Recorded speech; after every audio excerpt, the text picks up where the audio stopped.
Abra sua Bíblia no livro de Apocalipse e nós vamos ler o versículo 11. Apocalipse 19, versículo 11. Amém? Diz assim: Então olhei e eis que vi os céus abertos e diante de mim um cavalo branco, cujo cavaleiro se chamava Fiel e Verdadeiro. E ele é responsável por julgar e guerrear com justiça. E os seus olhos são como chamas vivas de fogo. E sua cabeça há muitas coroas e um nome escrito que somente ele conhece. Estava vestido com um manto salpicado de sangue e o seu nome é Palavra de Deus. Os exércitos dos céus o seguiam vestido de linho fino, alvo e puro, montados em cavalos brancos. Amém? Vou repetir o versículo 14, que é o que a gente vai trabalhar em cima. Os exércitos dos céus o seguiam vestidos de linho fino, alvo e puro, montados em cavalos brancos. Amém? Feche seus olhos e vamos orar. Senhor, nós somos necessitados da Tua graça, do Teu favor. Não temos nada, Senhor, de nós mesmos. Por isso, Senhor, nós clamamos ao Espírito que existe, Senhor, por detrás da letra. Fala conosco, Senhor, nos ensina, nos direciona, Senhor, pelos Teus caminhos. Eu entrego a minha vida, o meu coração, a minha mente diante do Senhor. E que neste momento, Senhor, a falar a Tua igreja não seja, Senhor, mais eu, mas seja, Senhor, o Teu Espírito Santo que conhece e que sabe todas as coisas, Pai. Nos aprimora, Senhor, nas Tuas mãos. Nos molda conforme a Tua vontade.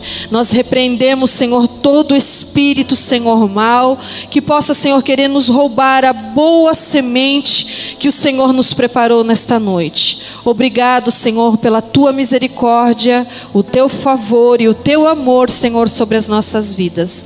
Mais uma vez clamamos, fala conosco, no nome de Jesus. Amém. Amém, amados.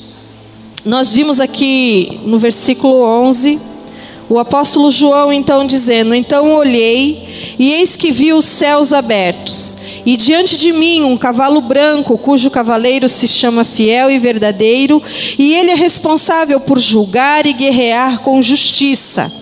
Amém?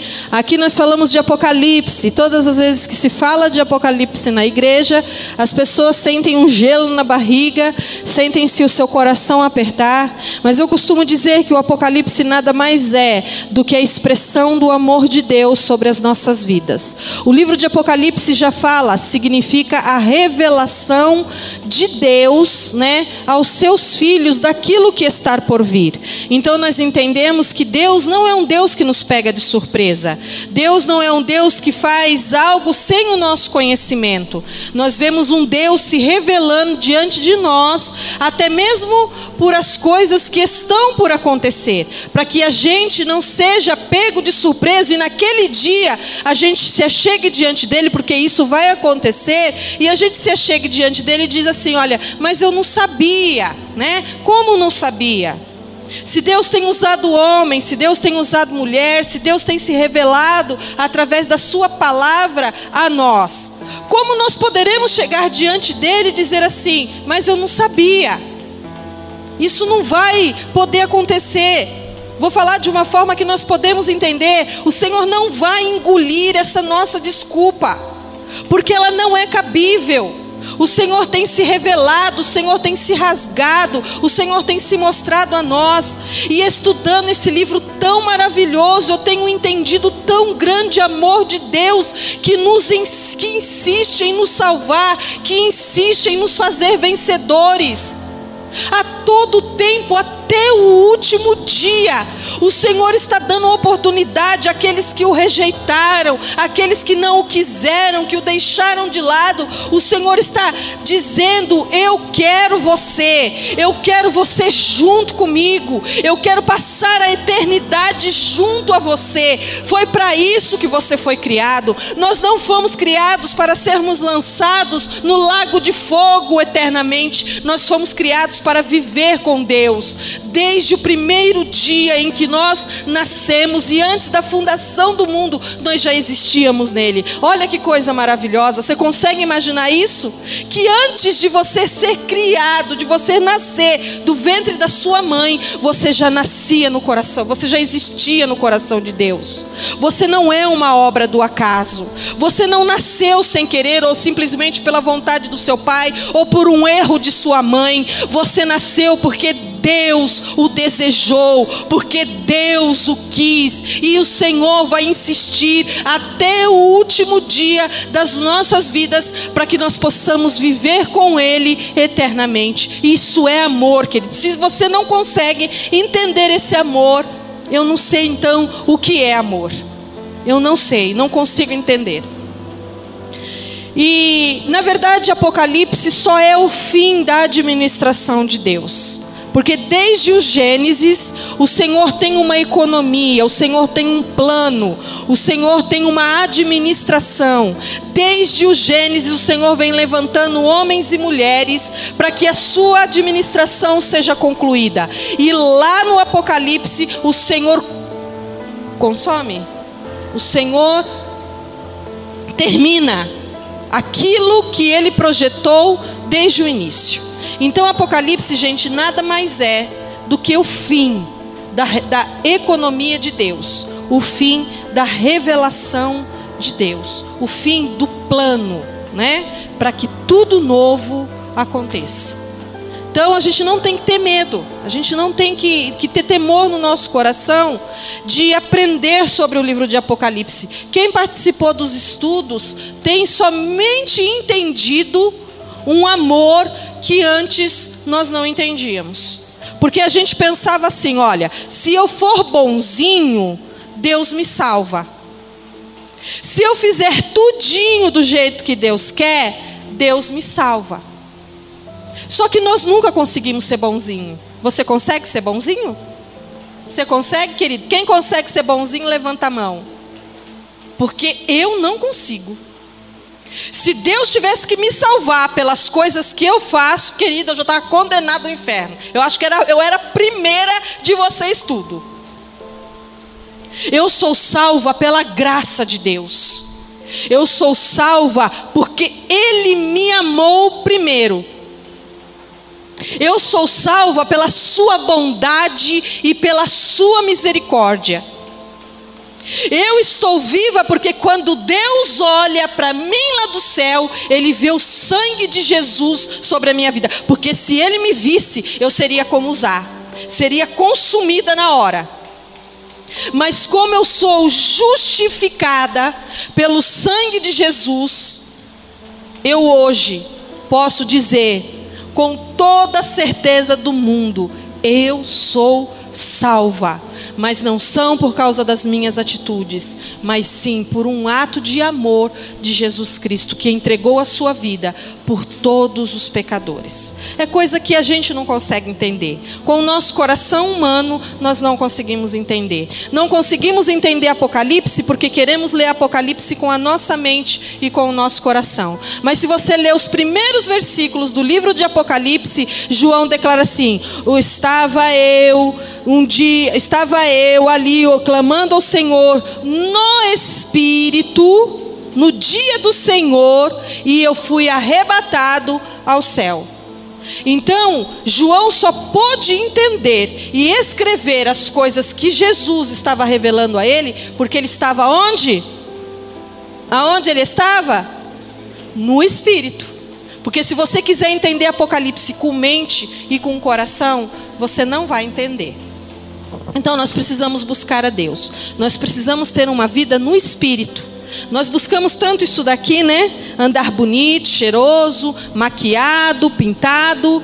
e não deixe de fazer isso, porque isso é bom, mas nós esquecemos de alimentar o nosso espírito. E por isso, muitas das vezes, nós estamos dentro da igreja, estamos vendo as coisas se acabarem, os dias se findarem e não entendemos nada. Ainda não entendemos o amor de Deus. Não entendemos aquilo que o Senhor quer para as nossas vidas. Hoje eu quero falar de 2 exércitos. Hoje nós vamos falar de exércitos, porque é isso que o Senhor está preparando nesses dias. Eu confesso para você. Nós vamos ler o texto de Apocalipse que nós lemos, e nós falamos de um exército que desce do céu, e nós vamos falar de Ezequiel 37, de um vale, um exército, um vale que continha um exército de ossos secos. Nós vamos falar de 2 exércitos nesta noite.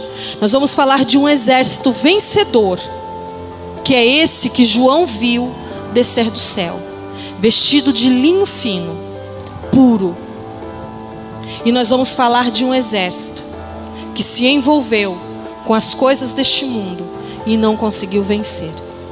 Mas mesmo assim pôde contar com o sopro do Espírito e renascer. Por que nós vamos falar de exército? Porque nós precisamos ser um exército, amados. O que nós vamos viver daqui para frente são dias que o Senhor contará com o seu exército aqui na terra. Com homens e mulheres fortes, com homens e mulheres sólidos naquilo que o Senhor tem, nos seus planos. As coisas de Deus, amados, nunca foram muitos. Foram 12 homens, foram 12 tribos, mas eram fortes. Eram pessoas que conheciam a Deus e que conseguiram resistir às coisas maus. Nós temos um grande exemplo, a vida do Sará. Não é para engrandecer ele, não é para nada disso, mas nós sabemos que qualquer uma outra pessoa hoje teria ido embora, estaria com seu coração entristecido e estaria dizendo assim: eu não tenho motivos para louvar o nome do Senhor. Ele deixou a sua família lá, a sua irmã lá, que eu falei com ela há poucos minutos agora, coração de uma mãe, mas a gente sabe que nada mais nós podemos fazer. Ela está sendo confortada pela sua mãe, pela sua família, pela sogra, e nós estamos aqui, cumprindo a vontade do Senhor. Amém? Então nós temos que ser fortes, até mesmo nas horas difíceis. E eu podia simplesmente fazer uma coisa com você, como a religião ensinou: mandar você fazer uma fila bem grande aqui, e nós ficarmos aqui na frente, eu, pastor Martins, a pastora Lourdes, e nós, o Vanderlei, a gente se colocar aqui na frente e colocar a mãozinha sobre a sua cabeça e dizer assim: ó, Deus te abençoe, você está abençoado, sua vida é próspera, você vai ter casa, você vai ter carro, você vai ter isso, você vai ter aquilo, você vai ter aquilo outro, sua vida, olha, vai ser uma bênção. Mas amanhã é segunda-feira, e os problemas vêm, e as dificuldades vêm, e por isso as pessoas não têm conseguido resistir nesses dias difíceis, e a fé cai lá embaixo, e muitas pessoas desistem no meio do caminho, ou estão dentro da igreja sendo enganadas, porque não aguentam nada, não sabem nada. Se você perguntar quem é Jesus para ela, a única coisa que ela sabe dizer é que Jesus cura, que Jesus liberta, que Jesus salva e que Jesus prospera. Mas nós também temos que saber que Jesus é o Senhor até mesmo nos dias da nossa dor e nos dias da nossa aflição. É isso, é a palavra de Deus que nos consola, é a palavra de Deus que nos fortalece e que nos ajuda a vencer o dia mau. Não é uma mão imposta sobre nós. Eu posso ajudar você com as minhas orações, eu posso colocar os meus joelhos no chão e orar por você, querido, mas eu não vou estar do seu lado a todo tempo. Mas se você entender a mente de Deus e o coração de Deus, eu sei que você vai ser mais do que vencedor em Cristo Jesus. Amém? É por isso que o apóstolo Paulo disse: nós somos mais do que vencedores em Cristo Jesus. Mas eu preciso conhecer Cristo Jesus, porque se eu não conhecer, eu vou ser só mais um no meio da multidão, e eu não quero isso. Então nós vamos falar desses 2 exércitos. Nós vimos aqui que João vê Jesus vindo num cavalo branco, e o versículo 14 diz assim, e os exércitos dos céus o seguiam, vestido de linho fino, alvo e puro, montados em cavalos brancos. Se você não sabe, amados, essa visão que João teve, João viu eu e você descendo do céu, junto com Jesus, ataviados de linhos finos, em cavalos brancos. Foi isso que João viu. Não foram anjos do céu descendo com Jesus. João viu a igreja do Senhor, a igreja que foi arrebatada, a igreja vencedora, a igreja que subiu com o seu Senhor e participou. Porque se depois da sua casa você ler todo o capítulo 19, você vai ver que a igreja foi participar das bodas do Cordeiro. E aí a igreja agora desce com o seu Senhor. Ela já não é mais só a noiva, agora ela já é um grande exército que desce do céu, montado em cavalos brancos e ataviadas com linho fino. Mas para ser essa igreja eu tenho que ser vencedor. Para ser essa igreja eu tenho que vencer as coisas que hoje eu vivo. Eu tenho que vencer a minha alma, eu tenho que vencer a minha vontade, eu tenho que vencer as minhas emoções, eu tenho que vencer o meu egoísmo, eu tenho que vencer os meus pensamentos, as minhas axiologias, para que Cristo viva em mim, para que eu seja essa igreja vencedora, para que eu seja esse grande exército que agora desce do céu, ataviada com linho fino, montado num cavalo branco. Eu preciso entender que hoje eu tenho que ser a expressão de Cristo na terra. Porque quantas vezes, amado, movido pela nossa alma, nós julgamos, quantas vezes nós condenamos sem entender o que está se passando com a vida da pessoa. Como eu disse aqui do Cleito, quantos sabiam que o Cleito estava doente? Quantos sabiam que o Cleito ia passar por um processo, por uma cirurgia amanhã no coração? Quantos de vocês sabiam? Porque nós estamos movidos pelas nossas coisas. Nós estamos tão preocupados com nós mesmos que nós não conseguimos enxergar a vida do outro. Ah, mas não falou nada. Amados, nós temos visto, tem sido visível aos olhos as dificuldades que o Cleiton tem vivido esses dias. Mas quantos de nós nos preocupamos?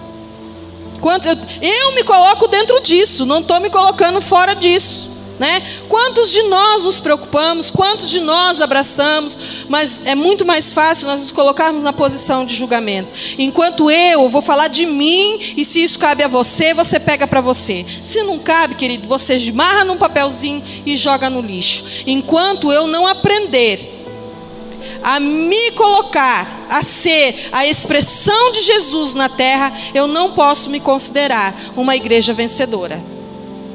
Enquanto somente a minha dor me move, os meus pensamentos e a minha axiologia me move, eu não posso me considerar uma igreja vencedora. Nós temos muito que ainda que aprender com Jesus, muito. Porque em todo o tempo que Jesus viveu na terra, 30 anos Jesus viveu como homem. Você já parou para pensar nisso?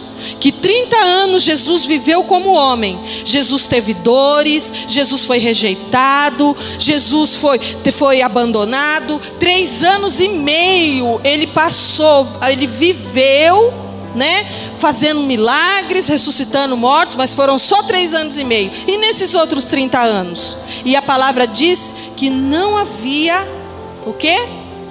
Mal em seu coração, e não havia palavras torpes na sua boca.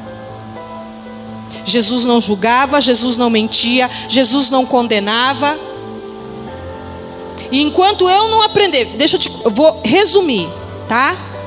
A sua salvação, querido, está garantida. Porque a salvação é um dom gratuito de Deus. Eu estou mentindo? A palavra de Deus está mentindo? A palavra de Deus diz: o salário do pecado é... Estávamos condenados. Qual é o salário do pecado? Morte. Mas o dom gratuito de Deus é a vida eterna. Então, se é de graça, é de graça. Ninguém paga nada e ninguém faz nada. É porque a gente sempre acha que a gente tem que fazer alguma coisa. Então, salvo você está. Mas e agora? Salvo para quê? Para quê? Existe algo mais. Existe algo a mais, gente. E nós precisamos entender que o plano de Deus não para na salvação. Não é só salvar o mundo, a salvação é para todo aquele que...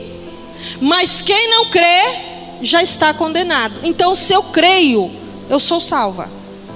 Agora existe algo a mais.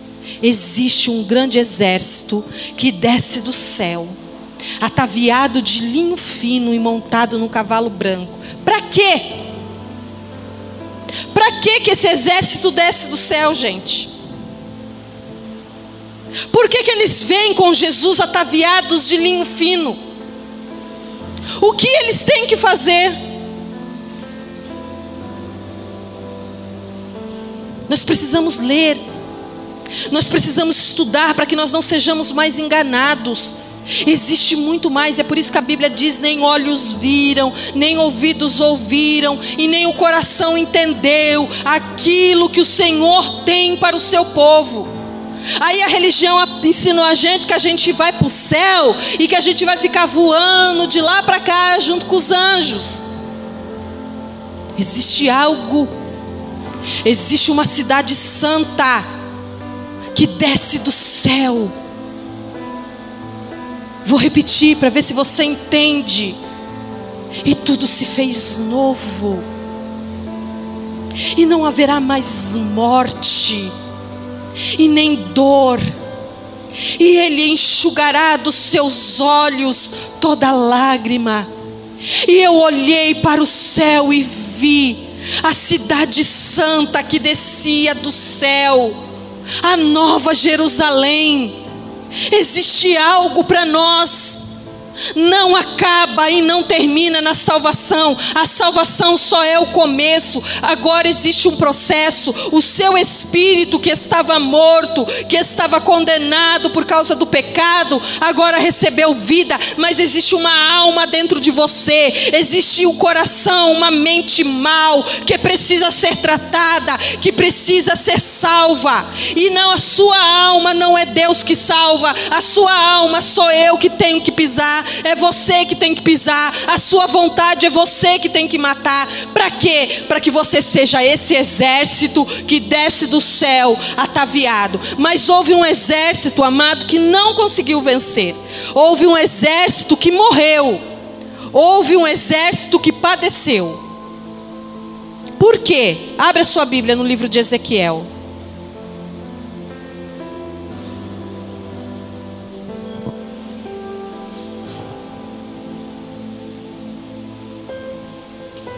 Capítulo 37. Como falar de vida, né? Nós vamos ter que falar de vida, e de vida vencedora. Quando o Senhor me deu essa palavra, e eu pensei, mas de novo, o vale dos ossos secos. Aí durante o dia eu recebi a mensagem da Yasmin, pedindo que a igreja se levantasse em oração, porque o bebê tinha piorado, e eles iam agora passar um medicamento que seria o último recurso que a medicina tinha. Ou a criança viveria após a medicação, ou a criança morreria. Na hora que eu ouvi isso, eu disse: entendi, né? O Senhor quer que eu pregue hoje sobre o vale dos ossos secos, e pregue sobre a vida, e nós vamos levantar, e nós vamos fazer um ato profético, e o Senhor vai curar, o Senhor vai ressuscitar essa criança, e nós vamos glorificar o nome de Deus. E eu saí de casa felizinha da vida, com a mensagem toda pronta no meu coração. Quando eu cheguei aqui na porta, a Yasmin havia acabado de ligar que a criança tinha falecido. E agora? E agora? Você vê como o nosso coração é? Você vê como a nossa mente é? Se nós não buscarmos a Deus, queridos, e nós não entendemos o coração de Deus, ou muitas vezes fazer sem entender, porque tem coisas que a gente não vai entender, tem coisas que a gente só vai saber lá, mas nós estamos aqui para obedecer. Amém? Ezequiel capítulo 37. E o profeta diz assim: A mão do Senhor pairava sobre mim, e mediante o poder do seu Espírito, Ele me conduziu até o meio de um vale, onde a terra estava coberta de ossos secos.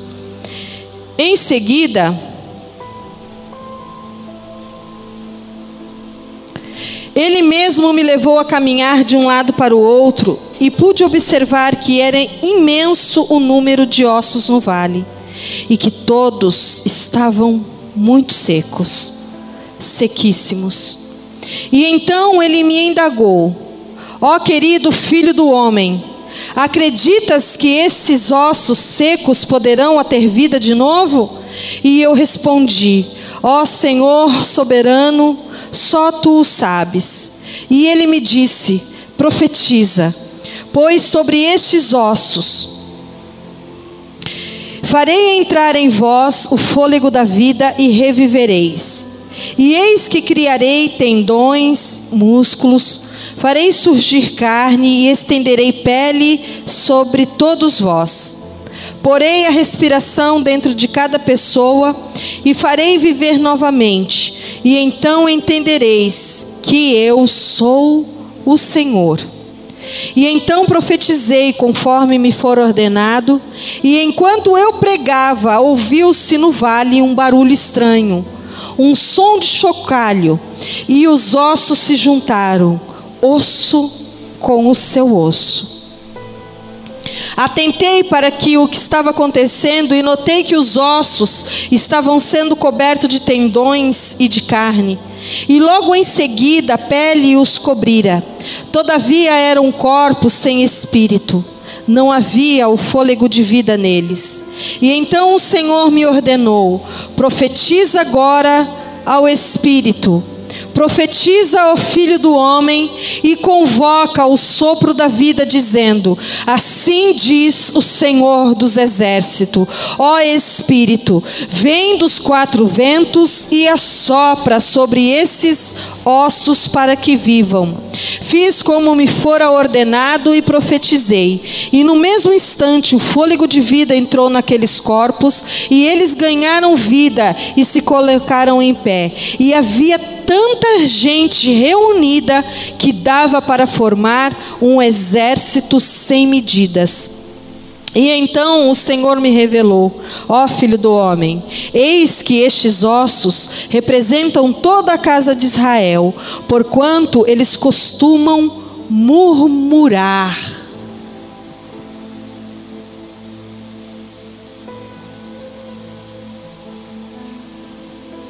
Nossos ossos secaram, e a nossa esperança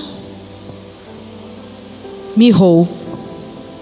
Estamos aniquilados. Contudo, profetiza e diz: assim diz o Senhor, o soberano Deus: ó meu amado povo, eis que abrirei as vossas sepulturas, e eu mesmo vos farei sair dos vossos túmulos, e vos conduzirei de volta à terra de Israel. E no dia em que eu vos libertar do vosso lugar de morte, e vos fizer sair, compreendereis que eu sou o Senhor, o Deus, povo meu, e derramarei dentro de cada um de vós o meu espírito, e vivereis, e os estabelecerei na vossa própria terra, e então reconhecereis que eu, o Senhor, prometi e cumpri tudo quanto disse a palavra do Senhor. Amém? Amados, o Senhor aqui está falando a casa de Israel, né? Israel foi aniquilado 70 anos depois da morte de Jesus Cristo. Jerusalém deixa de existir, Israel deixa de existir como nação. Em 1948, Israel volta a ser nação. Deus cumpriu a sua palavra, né? O Espírito deu vida ao vale de ossos secos. Aquilo que não existia mais, aquilo que estava espalhado por todos os lugares, se juntou e voltou a ser nação. Não é sobre isso que eu quero falar. Só estou dizendo isso para você não dizer assim: nossa, mas isso é heresia. A palavra que ela está lendo é uma palavra dita a Israel. Mas eu quero dizer para você, amado, que Deus é o mesmo. Amém? O mesmo Deus de Israel é o mesmo Deus da igreja hoje. É o mesmo Deus que nos forma. É o mesmo Deus que está preparando o seu exército. E eu falei de um exército que está lá em Apocalipse, que somos nós, a igreja, ataviados de linho finos e que desce montado num cavalo branco. Mas eu também quero falar para vocês de um exército que não venceu. Se você analisar a história, nós sabemos que o povo de Israel havia desobedecido a Deus, né? Por causa da desobediência, da idolatria e da murmuração. Se voltaram contra Deus e adoraram outros ídolos. Pessoas que vivem descontentes, pessoas que vivem amarguradas e pessoas que vivem frustradas, sempre tentarão saciar a vontade de seus corações, o vazio que existe dentro do seu coração, buscando outros deuses. E isso pode acontecer, querido, inconscientemente.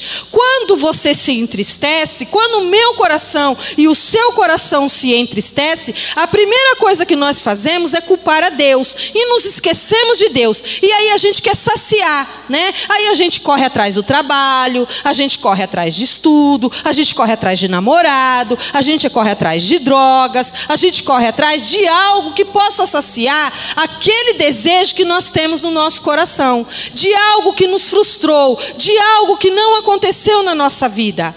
E esse povo padeceu por causa disso. O reino foi dividido, né? Por causa da desobediência de um rei. E o povo todo se separou e se perdeu. Só que tudo, querido, um dia tem um fim. O texto diz lá que o profeta estava na Babilônia. E ali o Espírito vem sobre ele. Porque no Antigo Testamento era diferente de como é nós. O Espírito vinha sobre o profeta. Hoje nós temos o Espírito dentro de nós. Hoje nós não precisamos fazer rituais. Hoje o que nós precisamos é ter um coração desejoso e o Espírito Santo fala conosco. Mas naquele dia o Espírito de Deus veio sobre Ezequiel e o levou, e o tomou e o levou a um vale de ossos secos. O que é um vale? Vamos lá, vamos interagir, gente. O que é um vale?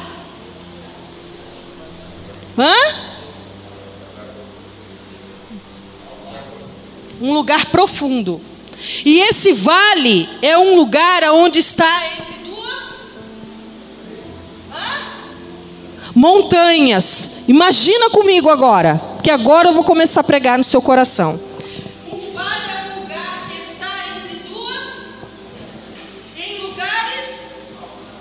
Então o povo de Deus foi um povo que um dia viveu em lugares, mas por desobediência, mais por causa da frustração, mais por causa da murmuração. O que aconteceu?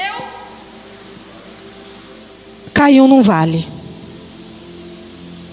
E eram muitos. A palavra de Deus diz que eram muitíssimos. Muitos. E ainda é assim nos dias de hoje. Pessoas que dias estão em lugares altos, mas tem dias que estão nos vales. Por quê? Por causa da desobediência e da frustração. Por causa disso nós vivemos esses altos e baixos. Só que eu quero dizer uma coisa para você, querido. Se hoje eu e você não entendermos que nós somos um exército de Deus e que nós precisamos estar prontos e que nós precisamos estar fortes, vai chegar o dia que esse vale você não terá forças de subir mais. Porque você já subiu e já desceu, você já subiu e já desceu, você já subiu e você já desceu tantas vezes que vai chegar um momento da sua vida que você não encontrará mais forças para subir a este vale, sair deste vale. Vai chegar uma hora, querido, que por mais que eu ame a sua vida, por mais que a igreja ame você e tenta tomar você pelas mãos e te tirar desse vale, vai chegar uma hora que nem mesmo nós vamos conseguir mais.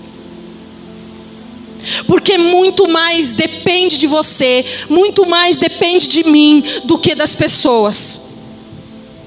Então nós precisamos encontrar forças em Deus para sair desse vale. Porque quando caímos neles e não encontramos mais forças para sair deste lugar, nos tornamos ossos secos, sequíssimos, sem vida. Existem pessoas que nós olhamos nos olhos delas e não há mais vida, e não há mais força. Você olha para a pessoa e não vê mais Zoe, você não vê mais vida de Deus dentro dos olhos dela. Ela está na casa de Deus, ela está pregando, ela está dançando, ela está cantando, ela está interagindo, ela está até falando, mas não existe mais vida dentro dela. E os ossos vão se secando, e vão se secando, e vão se secando até se tornar sequíssimos. E aí Deus envia um profeta.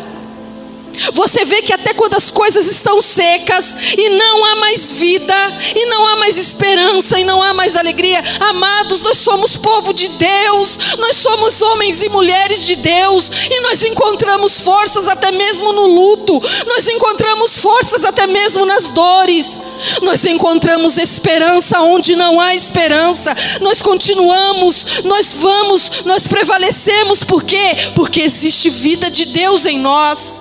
Não é porque somos bons, não é porque somos fortes. Existem dias que dá vontade de desistir, existem dias que dá vontade de parar, existem dias que dá vontade de chutar o pau da barraca e dizer: eu não quero mais saber disso, eu tenho que cuidar da minha casa, eu tenho que cuidar da minha família, eu tenho que cuidar da minha vida financeira, eu preciso, mas eu não posso desistir, porque existe uma vida dentro de mim que grita. Porque existe um mover, um fogo de Deus que queima dentro do meu coração, que não me permite parar. Agora, por que o fogo apaga? Por que nós desistimos, que nós entregamos? Por que nós não conseguimos continuar? Porque não entendemos. Porque parece que viemos ao mundo para passear. Porque parece que achamos que viemos no mundo só para sermos abençoados, porque somos filhos de Deus. Você veio ao mundo para cumprir um propósito.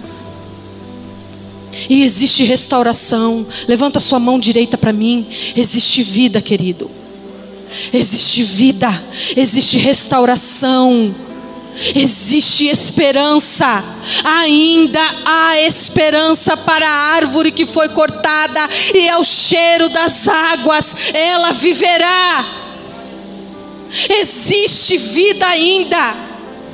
Mas eu preciso entender que eu tenho que buscar a Deus, e eu tenho que ser forte, e eu tenho que lutar. Eu não posso ficar sobe e desce, sobe e desce, sobe e desce, sobe e desce. Um dia estou feliz, outro dia estou triste. Um dia, todo tempo dai graças. Por tudo dai graças. Sejam gratos. As pessoas lá fora precisam olhar para nós e ver um grande exército. Precisam ver pessoas que são inabaláveis, que vencem as suas dificuldades, mulheres que choram nas suas casas por causa de seus maridos, por causa de seus filhos, mas que têm uma fé que prevalece em seu coração, homens que veem os dias difíceis acontecendo lá fora, a crise crescendo, mas tem esperanças no seu coração. Por quê? Porque tem vida de Deus dentro de si. Como entender? Você que busca a salvação da sua família durante anos, anos e anos, e aí acontece algo, uma criança nasce enferma, aí você diz assim: agora, é agora que Deus vai fazer, porque Deus vai curar e a minha família vai ver a glória de Deus, e aí todos se renderão e todos serão salvos. Aí acontece tudo contrário. Como crer? Como acreditar? Como permanecer? Sabe, amados, eu me senti tão egoísta, porque eu também vivo decepções, porque eu também vivo frustrações, porque eu também queria ter coisas que eu não tenho, porque eu também vivo dia difícil. E aí eu vim para cá pensando: nossa, vou ter que pregar, nossa, queria ficar em casa, nossa, queria descansar. Nós queria comer lanche depois que saísse do culto. Olha as coisas que a gente pensa. Queria ter uma roupa nova para vestir, porque eu engordei, não tenho mais roupa para vestir. A minha preocupação, olha a minha preocupação. Olha as coisas que assolam o meu coração. O que eu vou fazer durante essa semana? Porque as coisas vão se acabar, a conta vai chegar e eu não tenho dinheiro para pagar. Aí a gente chega aqui, com a nossa mente cheia das nossas coisas, e encontra a notícia de uma família. E aí você toma um tapa na sua cara, com alguém dizendo assim: e ainda assim eu louvarei o Senhor. Que motivo que você e eu tem? Fala, olha para mim aqui. Que motivo eu e você temos? Que razão eu e você temos para viver esse alto e baixo, alto e baixo? Você foi salvo, você foi redimido, você é agraciado.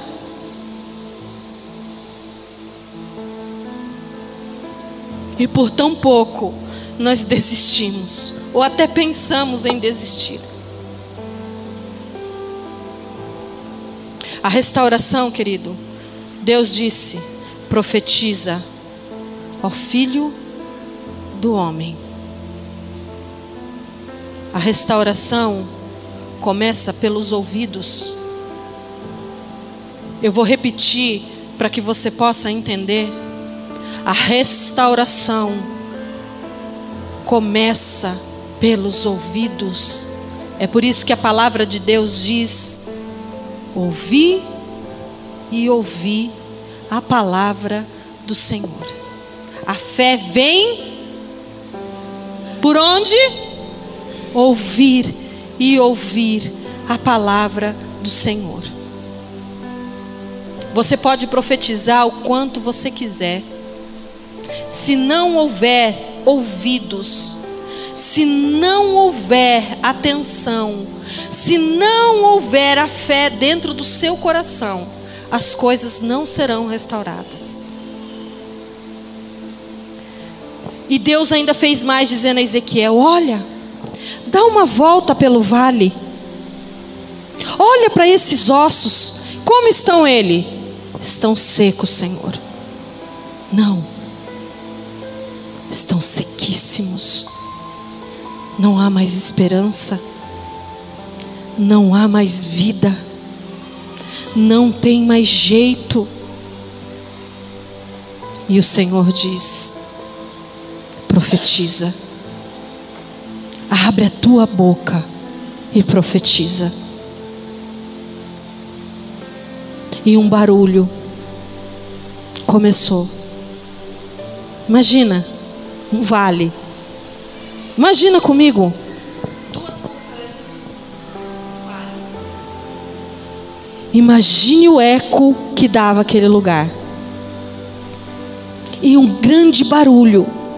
E ossos correndo. Imagina isso. E ossos se juntando com os seus ossos. Tantos, querido, pensa comigo. Quem aqui já estudou ciência? Quantos dias leva para um corpo se decompor totalmente? Quem sabe dizer? Tom, você que é estudioso?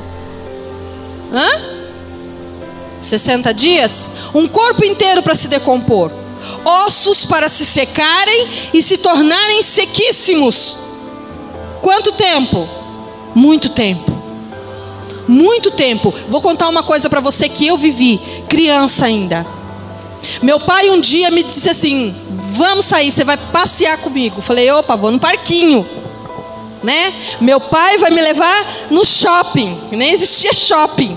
Meu pai vai me levar para comer amendoim. Era esse passeio que meu pai levava a gente para comprar amendoim, aquele amendoim da casquinha, assado.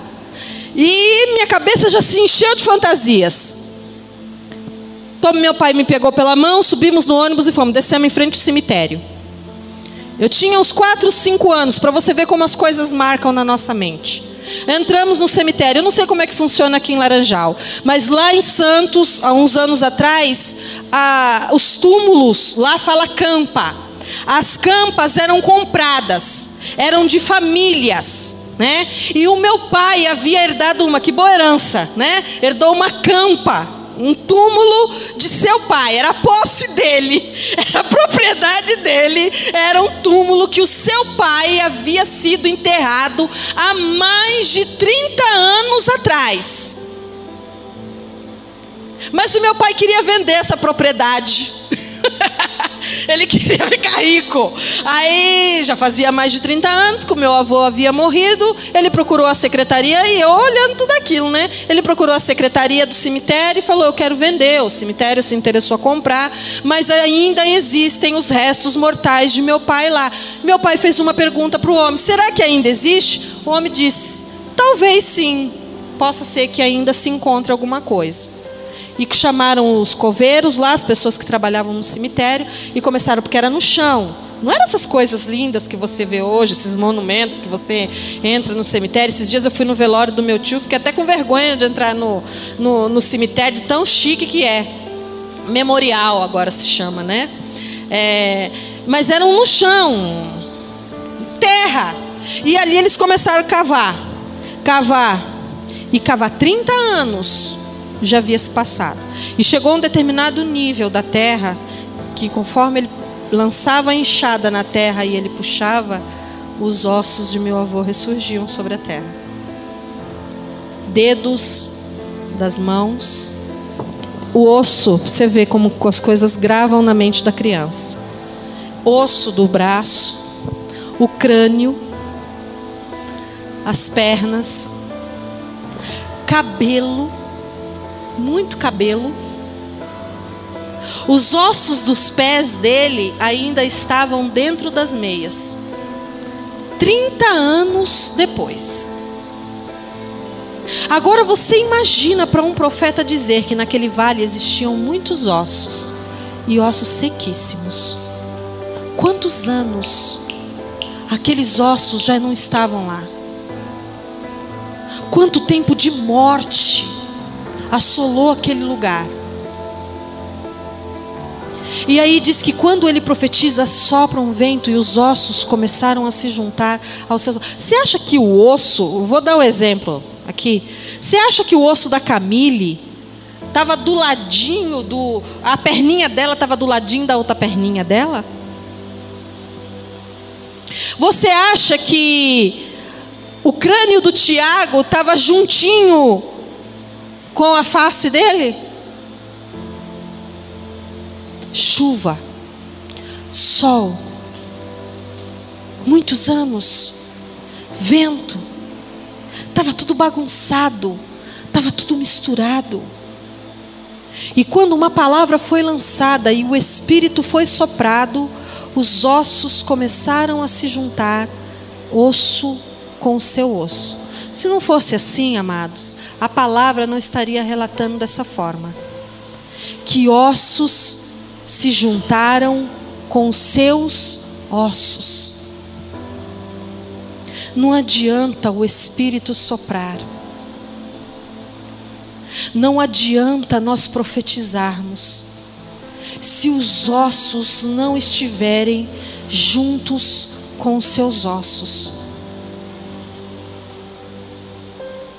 Nós precisamos nos estruturar.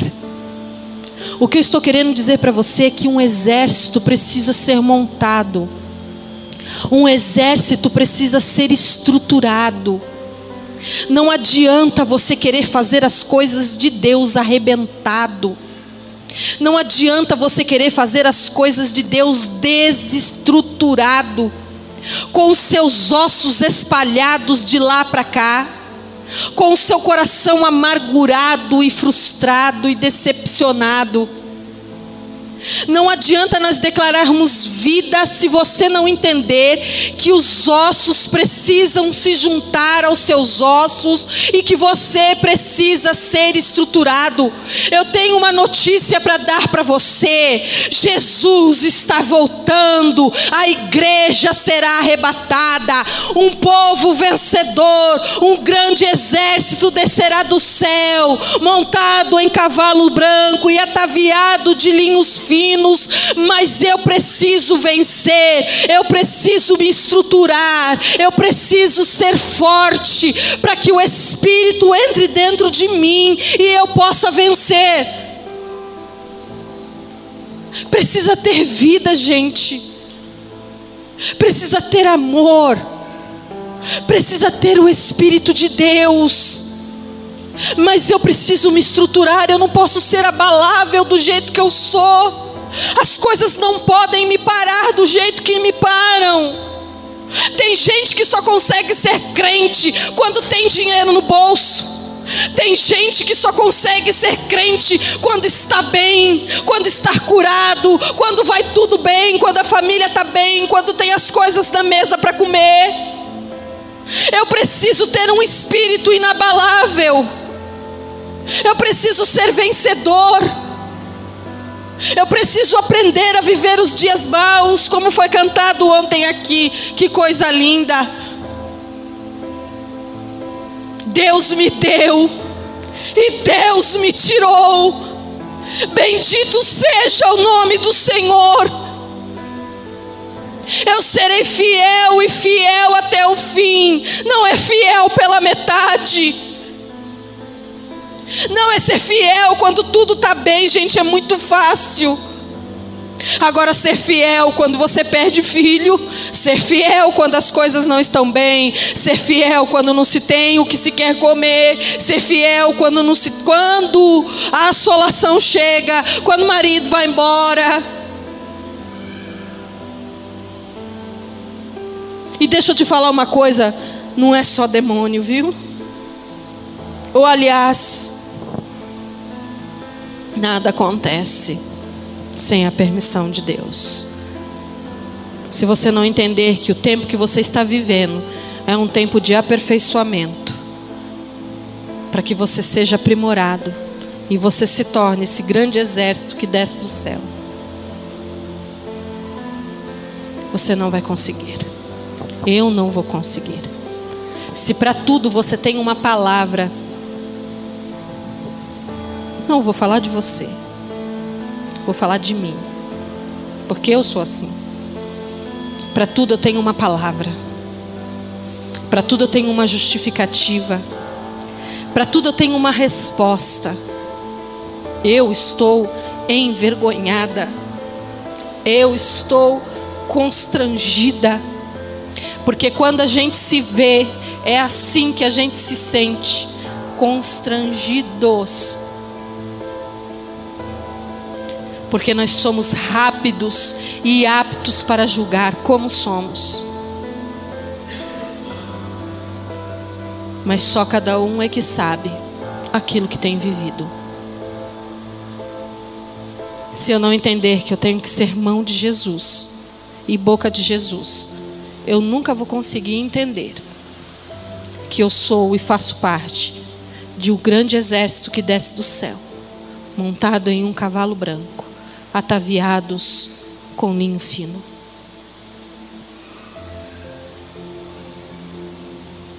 Você pode estar olhando para mim e estar dizendo assim: eu não estou entendendo nada do que você está falando.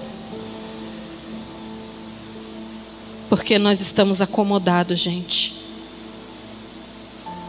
Nós estamos desapercebidos. Satanás tem brincado com as nossas vidas, como o gato brinca com o rato. Você já viu?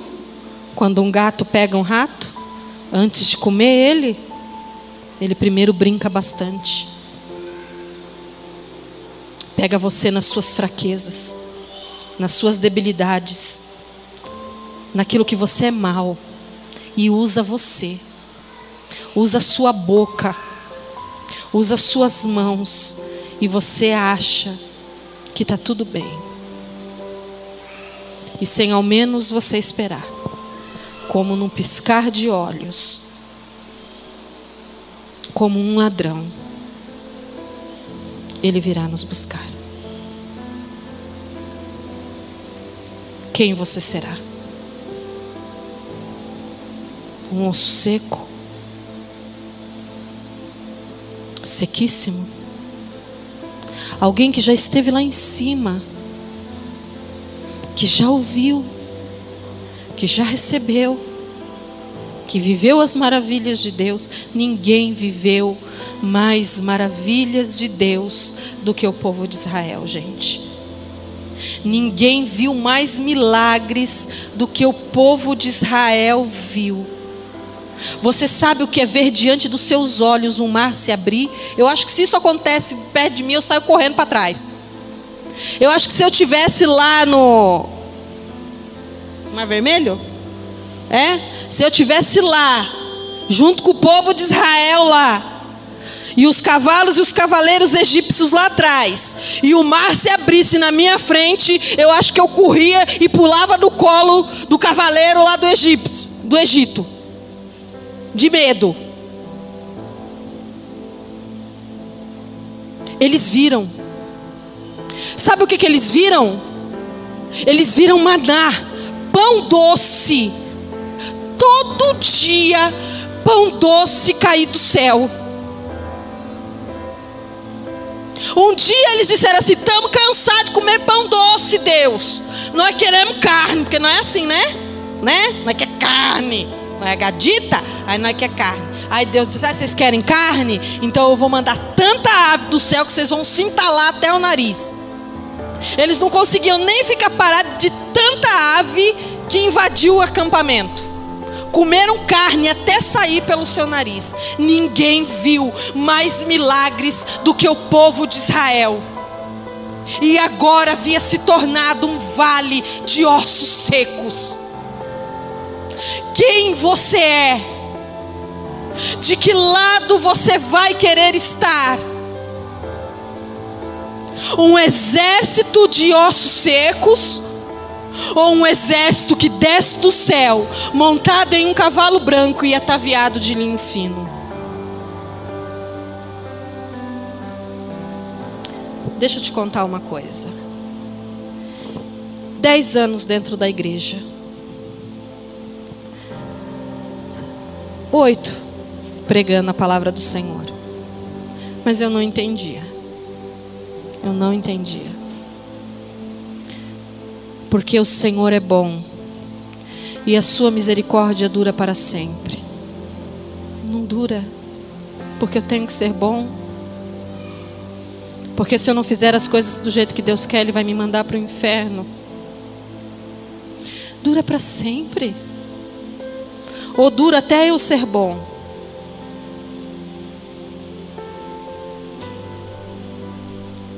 Eu não entendia. Eu fui salvo para quê? Tinha uma alegria no meu coração, mas salvo para quê? Por que eu vou descer montada num cavalo branco e ataviada de linho fino? Para quê?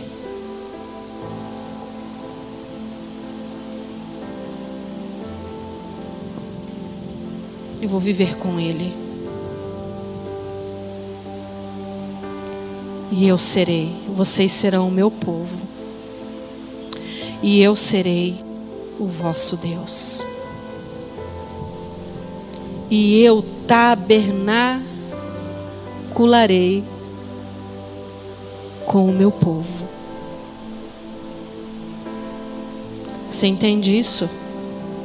Se você vem aqui só para buscar uma bênção para a sua vida, se você deseja ser salvo só porque você tem medo de ir para o inferno, eu quero dizer para você que é muito pouco diante de tudo aquilo que Deus tem para dar para você.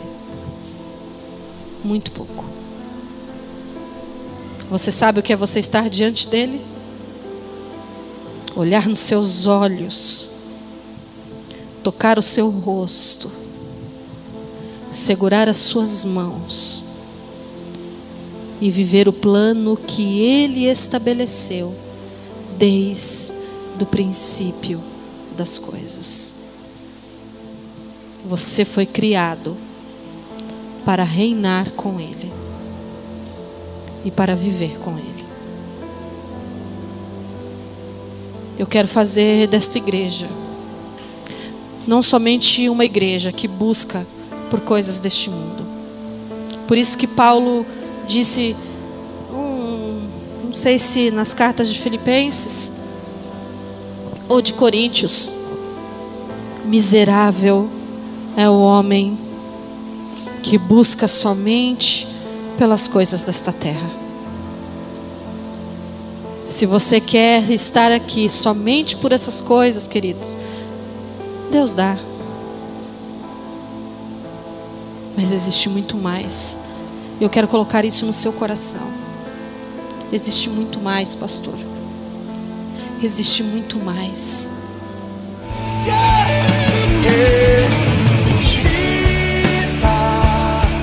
Ó terra que estava morta, ó vale de ó. Assim diz o Senhor.